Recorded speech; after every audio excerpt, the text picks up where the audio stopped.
This episode is brought to you by the ultimate in men's grooming, Pete and Pedro. With shampoos for any hair type, conditioner to keep your hair healthy and strong, and 5 signature body washes, it's time to step up your shower game. They also have colognes that smell amazing, styling aids like clays and putties, and their signature sea salt spray that provides incredible volume and texture with a light hold. Not to mention a full shave line complete with safety razors, shave brushes, shaving cream, and post-shave balm. They're also the #1 spot to take your beard game to the next level. Personally, I have been using the hair putty and the natural sea salt spray, something you can put in your hair wet or dry, gives it a nice natural volume look.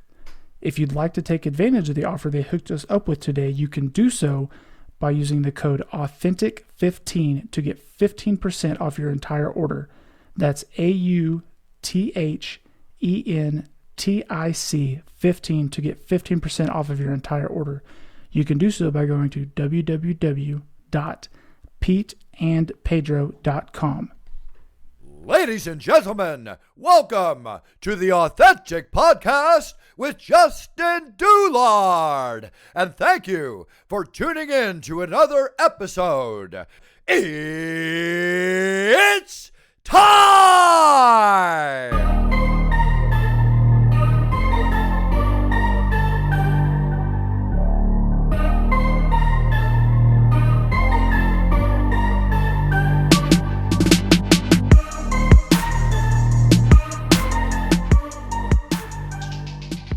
All right, ladies and gentlemen, we are back with another episode of the Authentic Podcast with Justin Doulard, and I believe this is my biggest guest to date.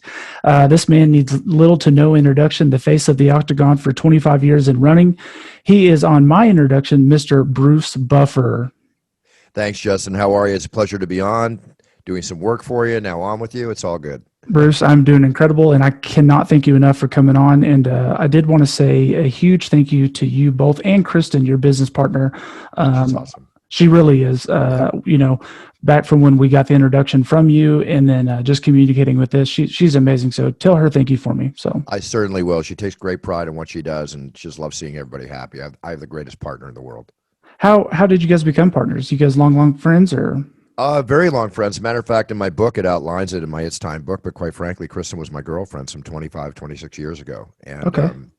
We had a wonderful relationship, and I just wasn't ready to be, married and still, living my lifestyle. And I basically, we stayed great friends, and because she's an amazing person, I love her to death. And so when we stayed friends, she came to work for me, and we've worked side by side. She's run Fortune 500 like production companies and stuff. She's very adept at what she does. And she was working for Barry Diller, who's the head of Fox. He created Fox and everything. And that was kind of a crazy position. So I hired her away from him for Michael and I, and she's worked side by side with me now for 23 years in my home office here at the beach. And I'm godfather to her children. She's my sister now. We're one big family. It's amazing. It Very really nice. is awesome. And I couldn't trust and put my hands and my life in my hands and my business life in the hands of anybody better than her. She's amazing. She's my right arm. If there's a term right arm, she's a perfect example of my right arm. Yeah, you can tell she does a phenomenal job. So thank you, Kristen. So first things, you wrapped up 261. Fans are back. So first full card with fans in over a year and a half or little over a year. So how was that for you?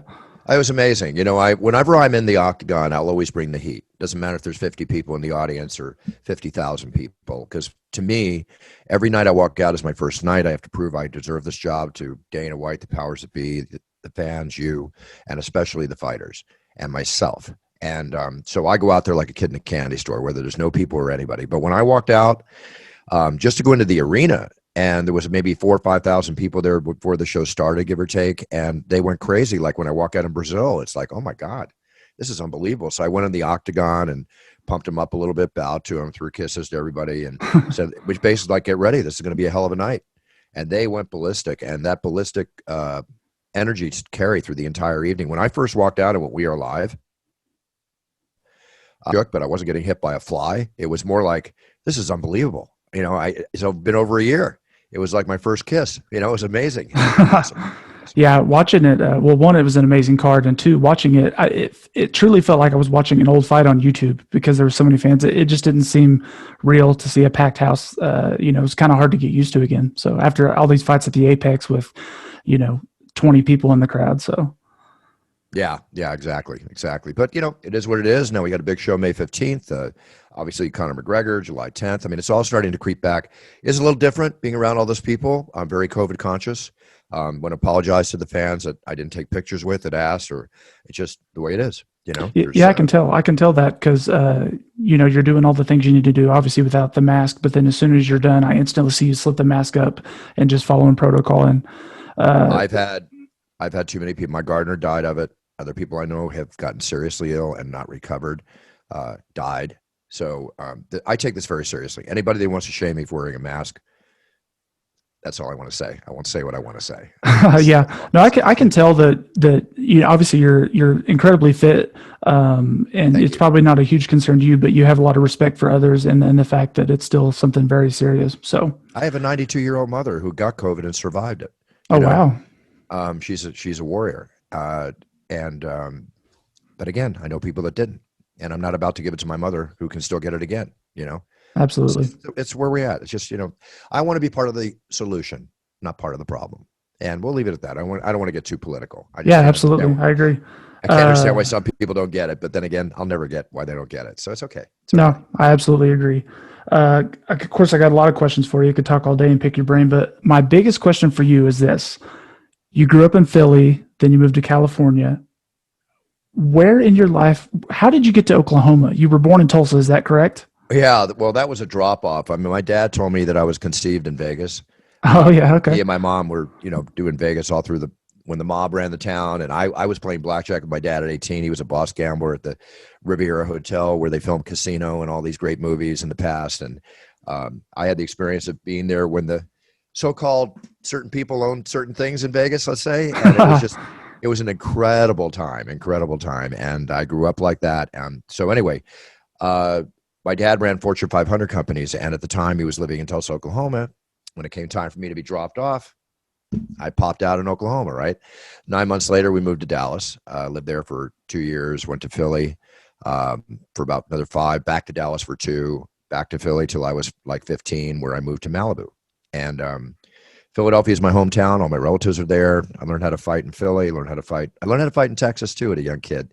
But in Philly, I learned how to fight a little more. But when I got to Malibu, in that you might think, oh, everybody's rich, everybody's whatever. We weren't rich. We were middle class, and we lived in a canyon called Trancas Canyon. All the rich people lived at the beach, and Steve McQueen, the actor, was a good friend for the last 6 years of his life, and made Charlie Sheen and Rob Lowe and the Penn brothers all lived up Point Dume, miles away, and it was a great existence, but it was a tough existence because as a surfer, we brawled all the time. And I started training with Chuck Norris's fighting partners out there in Tang Soo Do, which was his style, the Korean style, and I went on to other styles, but mainly got into kickboxing for like 12 years, which was my major love. And I got a second-degree black belt in Tang Soo Do. I loved, fighting.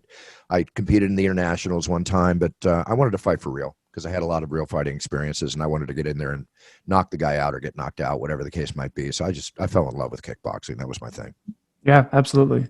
Well, I don't know if you claim Oklahoma or not, but I think we're going to go ahead and claim you just so you know. But That's okay. No, listen, I'm born in Oklahoma. I'm an Okie. It's just, there's no way to get around it. It's all good. It's yeah, all that's good. I awesome. love it. I'm very proud of it. You can't say it in Texas too much, but I'm very proud of it. Oh yeah, absolutely. Big rivalry. So Yeah. I have to ask, you've been the face of the octagon for 25 years and you'll never be replaced. You're truly irreplaceable. Oh, thank you. Thank you. Appreciate it. But one day you're going to have to step aside. My question Sure. to you is, how do you find the next person to fill your shoes? Not my job. Not my concern. True. Good answer. I go in and do my thing, and just like when I started, and I asked my brother Michael any advice, and he said the best advice I can give you is look at yourself on video. Otherwise, there was no advice, right? It's trial and error, and I've been used to speaking in front of people, and obviously I look back on the old days and kind of like, nah, when I hear myself, it's an evolutionary process. And with that being said, with all respect to other announcers who do write me, and I give them advice, many times, and they've always been copying Michael, who is the legendary greatest announcer of all time, changed it. I developed my own style, never wanted to be Frank Sinatra Jr., and I wanted to take the time to do that. So when somebody else comes along, yes, when I lose my passion for what I'm doing, I'm going to retire. You'll hear me say it, but my passion's strong and I don't plan on it for 10 or more years. But yeah, there's always going to be somebody else. All I want people to know is when I leave is just realize that I always gave it my all. I always gave my all, love me or leave me, you know, like me or hate me, whatever. I'm there to perform and give everything I can. The show is not about me. It's about the fighters and it's about the fans. And I'm there to serve the fighters, the fans, and the people I work for, Dana and the powers that be. So I'm very humble about the whole thing. Somebody comes along, they'll develop a style. I'll be hopefully remembered for my style, and life goes on. It's the way it is. But I don't know if anybody's ever going to come in that has the passion that I have for what I do. Now you can absolutely tell, especially after your after your 25th year anniversary when they got you on the post fight press conference. I thought that was Oh, really wow. neat. I enjoyed that. So Yeah, that was so much fun. I never got asked, but I was leaving the arena and the media was asking to speak to me, and it was very cool, very cool. The UFC has been very good to me during this 25-year period. They put out a couple of cool things on Fight Pass, and yeah, all good, all good. I love what I do, man. I wake up every day and kiss the ground, and I can say I'm the voice of the octagon. yeah. No, I really think it would be neat, and I'd like to see you talk to the media more or some of those things. I know that was a big occasion, but great interview, and you can tell Thank you're you. truly passionate and humble. So Oh, I even appreciate that. 25 years. I could go on after every show and talk about the show, but again, it's about the fighters. It's not about me. If they ask for me, great, I'll be there. Well, yeah, but you're a big piece of that too. I mean, Thank you you. got to be one. I'm just very humble about the whole thing. I've never lost this. It's the way I always am. It's just the way I am. You can truly tell. Yeah. In your early years, so obviously your patented phrase is "it's time." Back, maybe 20 years ago, 15 years ago, even before, did you have any phrases that you kind of weeded out when you were trying to find your niche in your phrase? No, because quite frankly, when I started, everybody wanted to copy Michael. Let's get this. Let's do this. Let's whatever. And I'm the man behind the rumble. I'm Michael's manager for 30 years. I trademarked that phrase, and together we did all the business we did. So I've had to protect it and deal with that. I was never interested in being phrase driven. If you notice the first period of time, I would say at the top of the show, it's time to begin the ultimate fighting championship, but that wasn't really a phrase. That was just my way of starting the show. And then Dana and I met after he bought the show, and he wanted me to delete that out of my opening. And I thought, okay, well, you know what? Every day I wake up and I shave, I always go, it's time, which is my way of telling myself, it's time to have the best day I can have today, to be better than I was yesterday, because truly in life, I'm only as good as I am today. That's the way I am. You'll never hear me talk about a past show. I did the 360 at 100. No, I did it, done and done. What I do in May 8th, when I get back in the octagon, I'm as good as that day. Right now, I'm as good as I was last Saturday. That's it. Right? So phrase driven is not what I say, it's how I say it. That's what I like to say. It's how I say it. I put every ounce of passion, lung power, and everything, modulate as best I can in the style I've developed. And then all of a sudden the phrase took off probably about, I would say like 8 years after I started being an announcer. I don't really know exactly when, but it wasn't in the beginning. So I did not think of anything. I didn't want to be, as I said it again, I didn't want to be Frank Sinatra Jr. Okay, I wanted to be Bruce Buffer. That's what I was striving for. I told myself if I didn't do that in the first 3 years, I was going to quit. I was going to give it up. I got plenty of other things to do. I don't want to be a guy copycatting another guy just to get a seat and a check. Oh yeah, you got your hands in a lot of things, and that's kind of leads into the next topic I was going to talk about, the bourbon. You just released Puncher's Chance Bourbon, so let's take a look at it behind you and see. So how did that go? Well, Puncher's Chance is the highest rated, fastest selling new bourbon in America. We got a 95% taste rating. We just won an award. I developed it with my partners. Puncher's Chance is what I've been about all my life. I've been an underdog my whole life. Even when I sold 2 companies to take over Michael's management, making a lot of money, Beach House, having the 2.5 Men Life of Riley style back then, minus the alcoholism. And I had all this happening, but I was burned out on what I was doing. And when I saw Michael, I realized that he needed to trademark this phrase, and I wanted to make his career huge and put him in every form of sports and entertainment. And I met with him and said, I want to make you richer and more famous than you ever dreamed, hopefully myself in the process. And this is a real long story cut short. And he's like, how are you going to do that? As well as my family said, how are you going to do that? Why are you going to give all that up? And I said, I don't know how I'm going to do it. But if I'm going to give all this up, you better believe I am going to do it. Right? So I rolled the dice. And like Tom Cruise said in Risky Business, sometimes you're going to say, what the F, and go for it. Right? Puncher's Chance. One punch can change your life. That is a true example of Puncher's Chance. I think of the fighters that walk in the octagon, whether it's a Justin Gaethje or whether it's, Conor McGregor or whatever. I mean, everybody has a puncher's chance in life. And this is the smoothest nectar of the bourbon gods. I'm so proud of this. And the ratings are through the roof. The sales are, the average distributor moves 3,800 cases in the first year. We moved 10,000 in the first 3 months. Oh, wow. And we're on target for about 35,000 cases this year, which is really pushing the company very well. So I'm very proud of it. I see Conor McGregor just sold his company for $600 million today to Promixo, and all these companies are looking at us too. But we're not selling. You're going to hold out for a little bit? It's your baby? We're working. We're working. Well, as an appreciation to you coming on the show to promote it, and then as an appreciation to my good friend Thomas McKinney, who owns Rum Runners Liquor, we're going to do a giveaway. We're going to give away a bottle. And ironically, I was talking to him Monday, and he just got it on the shelf today, no lie. Awesome. So what we're going to, we can't actually give the bottle away itself, but we're going to do a gift certificate in hopes that they'll buy the bottle and then promote that. So. Oh, that's awesome. That's fantastic. Very cool. Thank you so much. It's very cool. Yeah, no problem. I'll get you those pictures and all that. But I wanted to say thank you for coming on, and then thank you to Thomas for always supporting the podcast. And we're going to give away a bottle of Punch's Chance. So. Oh, that's awesome. Thanks so much, man. That's great. I really appreciate that. Yep, very absolutely. Cool. No, thank you. So wanted to ask about your fight cards. I bought my brother one as a gift for his birthday one day. I wanted to ask, so this is probably something you do because you're just accustomed to it and kind of got used to it, but you write all over the cards. That you scratch them out and then you write big, bold letters. Is that just something you adapted? And because you could clearly ask the UFC to make things bigger and finer print, but you've got everything circled and the records are highlighted in red. And can you kind of explain how you kind of developed that card? Yeah, well, first up, I don't want the UFC making my cards. When I first worked, they gave me cards, not even 3x5s, or they were 3x5s, and it's fine. Again, my own style, right? So I have a template for my card that I make. I spend about 2-3 hours putting the cards together. Then when I get to the show, I get the weights and all the final stats, and then I have to make sure everything is correct. And at that time, I start color coding the cards, because if you notice, I rarely look at the cards when I'm announcing. I've got the information in my head. But when I do need to, I can read that card no matter where it's at, upside down, whatever. And the color coding is just because I know exactly where I'm at on the card when I glance at it. So I also noticed too that it became kind of like artwork, and I kind of take a lot of pride in my cards, and I save them all. I've got them all in storage. I've only sold maybe 21 sets or so, or put them up for auction for charity or whatever. And inscriptographs.com has a lot for sale there. But and I give proceeds to charity, military, animal, and children's charities. So, it's I take great pride in my cards because I'm a big collector of vintage memorabilia, like sports cards, movie posters. I can see it in the back there. So yeah, that's the original Dr. No poster for James Bond. Yeah, right there. Very nice. It's a big investment area of my life, and I know how to create a market, shall we say. So over the years, there's a big investment area for UFC collectibles, whether it's the original Topps cards or whatever.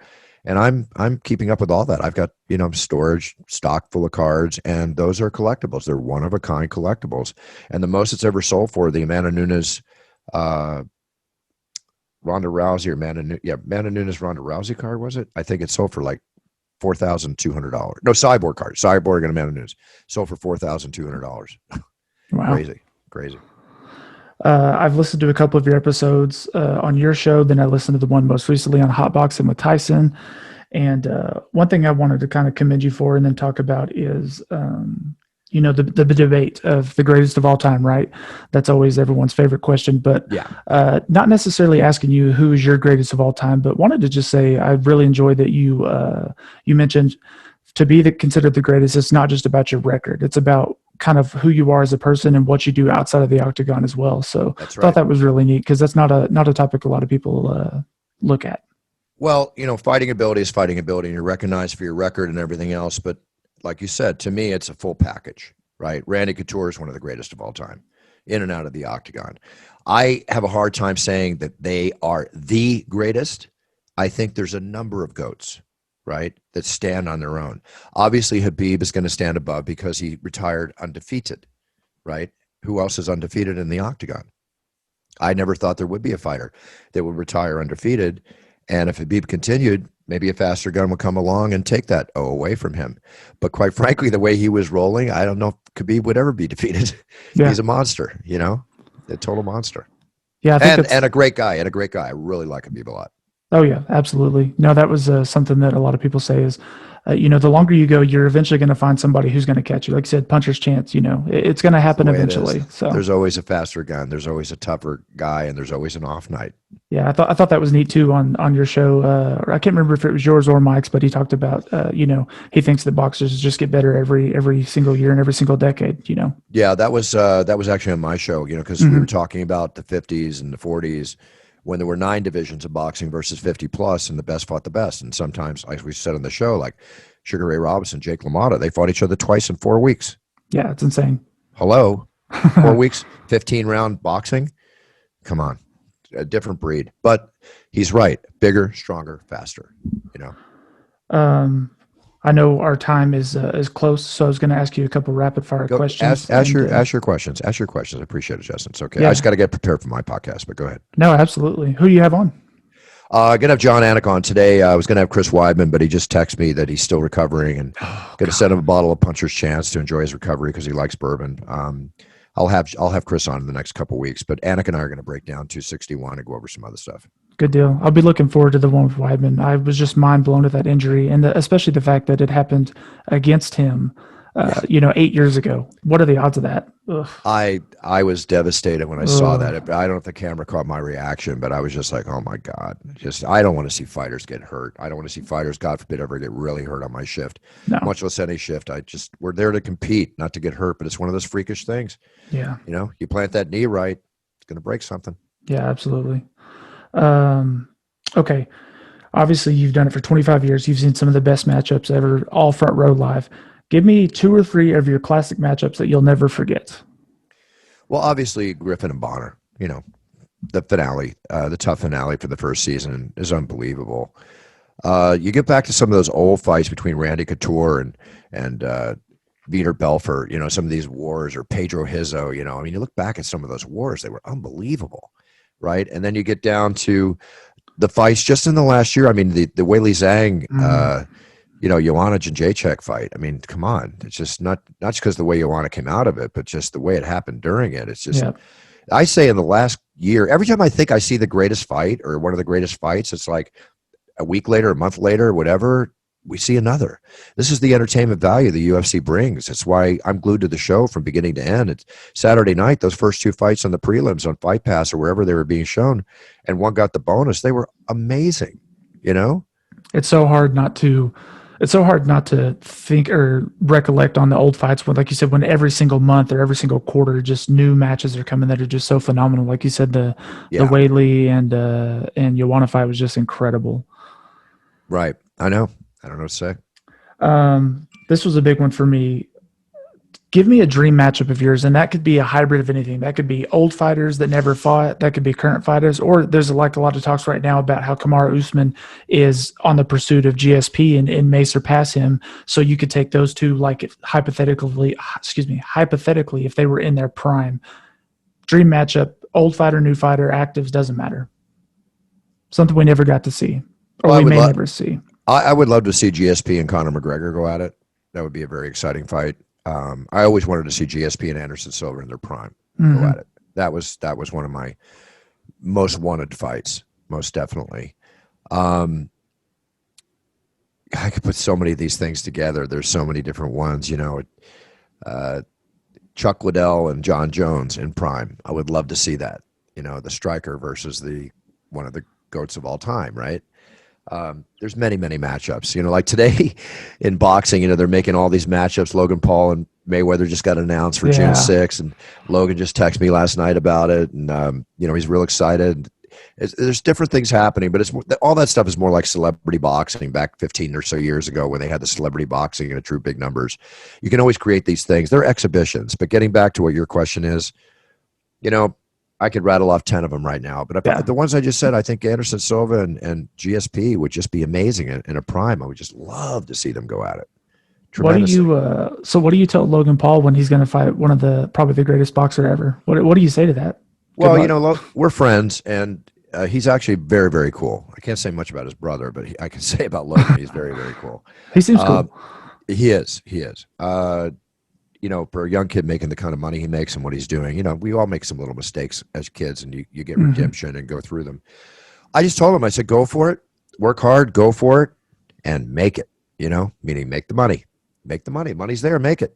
But, it's an amazing thing. You have one of the greatest boxers, not the greatest boxer at his weight of all time, facing a guy who's, I guess, 0-2 or whatever in boxing. Very exciting fights. I loved watching him fight. It's an exhibition, Mayweather's going in against a guy that's got 40 or more pounds on him. It'll be fun to watch. And anybody that says, I won't earn that, I won't watch it, I want this, I want that, it's a disgrace. You know what? You're all going to watch it. Don't give me that crap. You're all going to watch it. If you're not going to watch it, you're going to watch the repeat, whatever. You want to watch it. Okay? Yeah. Be real. I have to actually put myself in that bucket when Askren versus his brother came out, because I was like, this is garbage. I'm not doing it. And then up to 2 weeks to the fight, I was like, I'm in. I'm ready. I'm ready. Of course. Askren, not the greatest striker, definitely great mixed martial artist. Like DC. Pick a better, nothing against Ben. Nothing. I love Ben. But, if a boxer's going to box and pick a good striker, there's not a lot of boxers in UFC fighters. There's not a lot of guys that can hang with boxers. It's a different sport. Marcus of Queensbury, two weapons versus over 40. So you have a great guy like Ben Askren who will tie Jake Paul up in a donut or whatever in a pretzel within 1 minute and win that fight. But in boxing, it's different, And it was a matter of, that was just all about who was going to land the punch. Yeah, absolutely. When we saw what happened, Yeah. Well, Bruce, I truly enjoyed this, and I really, really appreciate your time. Once I get those pictures of the guys at Rim Runners with the Puncher's Chance, I'll get that over to you. And why don't you tell everyone where they can find you, kind of what you're working on with your bourbon, and then Sure. we'll let you go. I appreciate it. Well, you can find me at brucebuffer.com. You can go there to order. I have a special offer with proceeds going into animal, military, and children charities, partial proceeds for championship introductions, like I'm introducing you in the cage as a champion, video, audio. Get tons of orders. I'm busy as heck doing all those, and I love it. The thank you notes we get, Kristen, my partner, and I bring tears to our eyes sometimes, especially the weddings we do, the birth of babies. And I do businesses there too. And of course, I'm on Cameo, Cameo Absolutely. keeps me very busy. So I'm always happy to do that, all those things for you. Puncher's Chance, if your local liquor store or retailer doesn't carry it, ask the manager to bring it in. We're in about 15 states now, but like you did with your guy there, they will bring it in. And then I'm also have a big surprise. I'm going to be coming out in the next 2 months with my It's Time cologne. And also toiletry line, body wash, face wash. I've always taken care of myself my whole life. I figure if girls take care of themselves for us, we need to take care of ourselves for them, much less ourselves. So it's very important to, Manscaped's out there. It's all about grooming now. So my whole toiletry line, my cologne's coming out, and I have and that's around the world. And I have a full line of energy products. I have the most natural, most incredible formula of energy product without the crap in it that people put in it that will give you that big boost you want in a natural, healthy way. And that's the It's Time energy line. That will be out in about 4 months all over the world. So I'm working on some very big projects right now. Yeah, I'm very excited about it. Very excited about it. Yeah, you're not slowing down at all, man. It's impressive. I don't slow down. I'm a shark, man. I got to keep swimming. I know. I can tell. I do what I'm passionate about. That's the thing. I wish everybody, your listeners, and thank you for those tuning in and listening. But the biggest thing I can tell your listeners is decide what you're passionate about in life, right? And go for it, whether it's a hobby or whatever. But if it's a potential business and you can monetize it, then you're waking up in life by design. You're not waking up to go to work. You're doing what you want to do. So I hope all of you out there have that, like you with your podcasts and stuff. It's a great feeling to be doing what you love to do. And I'm blessed that I'm able to do that myself. But you have to go for it. Don't wait for things to happen. Make them happen, folks. It's up to you. Absolutely. That's great stuff, man. And like I said, can't thank you and Kristen enough. Thank you. And we'll be looking forward to the products coming out, man. So ladies and gentlemen, Mr. Bruce Buffer, thank you. I appreciate it, Justin. You take care, my friend. And thanks to you, too. It's people like you that keep our sport strong and keep it going. We're all one big team here, and UFC fans, MMA fans are the greatest sports fans in the world. And you support that, and I thank you. I'm honored to be on your show. Thank you very much. Yes, sir. Absolutely.